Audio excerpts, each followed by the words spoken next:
Don't you get it twisted. You are still watching the breakfast show. We've gone beyond our time a bit, but when we finish quickly, we'll hand over to the camp crew who are going to continue with the breakfast show right here. Among Camp is already seated, and they will be coming your way very, very soon. And now it is time for us to review the headlines of the papers issues making headlines this morning from the Daily Graphic. We have the banner headline says Ghana ends $903 million from oil. Bodies demand transparency at GNPC. I don't know what's happening there. We'll go into details. And also, Asante Hene condemns chiefs in Galamsey operations. Wow. This and other stories are in the papers. I hope you go and grab yourself some copy to read. And then also from the Ghanaian Times, we have pits of death with a question mark here. 5 die in pits under Sofo line interchange. Why so? We read more about it. We have Porter steals plasma TV from Cardio Center at J. And then also from today, we have campaign against indecent expression on radio. That is EC Boss gives full support. You want to hear more of these. This and many more in the papers as we review them for you to hear more. But go grab yourselves a copy so that you can read all about it in the list. My guests are already seated. I'm talking about Chosa Owusu, musician and sound engineer. Chosa, good morning. This is your first day on the newspaper review segment. Yes. Okay, welcome. Next seated to him is Kofi Nana Yeboah. He is the director of Richness Foundation and author for a book I love so much, Arts of Life. Wow, how is the book going? It's doing well. All right, welcome to the breakfast show. Thank you very much. Quickly, let's see some interesting news here. Ghana has accrued $903 million solid dollars from our oil find. Is it okay for us? We should look forward for more. Yeah, Oliver asks for more, and you can't do without the monies of oil. Sure. The most prominent thing that we all aspire to see is how we can channel the resources of this oil into the direct development of our country and even beyond.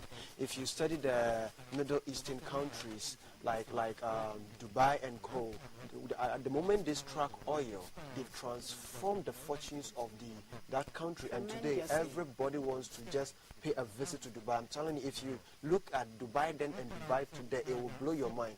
That means that we can also adapt and also study how come they were able to manage the finance that was accrued from oil and apply it to our part of the world. Indeed, Ghana's oil must be used judiciously to be able to advance the cause of this country and the development, especially in the area of education. We must pump a lot in that particular area.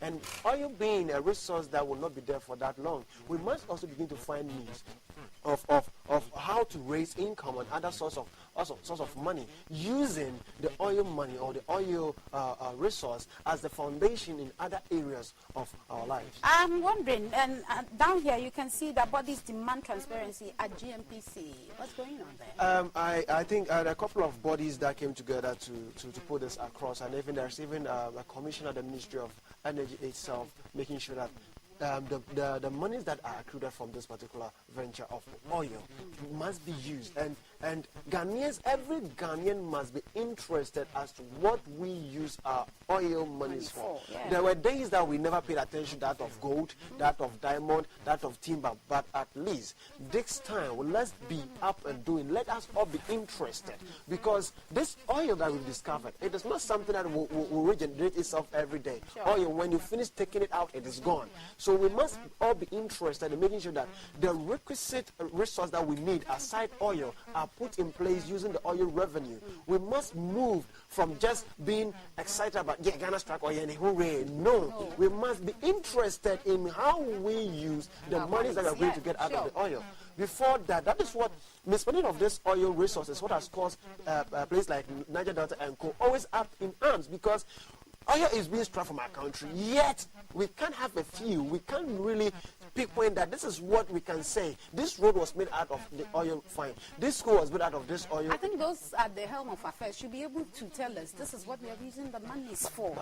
Then if you because leave a it lot up, of if you forests leave it are gone. alone, if you leave it up to the policymakers and the leaders alone, bet you me, they will not use it for the intended purpose. But when they realize that the red lights are on from the populace, from the ordinary people, from all Ghanaians, then they will know that we are counting. Somebody must be there. We must be interested. How many gallons are going? How many? How much is going on every time, every now and then? For now, we've drilled about 5.9 million barrels of crude. And we must be interested all the time to know this, so that if we are even to computate it, okay, if it is 550 something million barrels, okay, let's put it into mathematical terms. How much money are we even expecting? So that at least we are craving for schools, we are craving for better housing, we are craving for good roads, we are craving for. I said let's do a comparative analysis of Dubai and Ghana. Dubai then and Ghana today. Let's do the comparative analysis with the oil find. Let's put it into the next 10 years, 20 years. Where do we want to be with oil find? We are not saying we should rest only on oil, but if they who have no other source of natural resource, we have gold, diamond, and if this is to complement and augment it, Ghana can travel faster than we ever thought we can. We develop so much. It's so But fast. we have so much control over them. Yeah, Are we in full control? Are we totally? Definitely. There are stakeholders. That is why the government cannot do it all alone. There are stakeholders. But then, ours is what comes to us. We should utilize our monies well.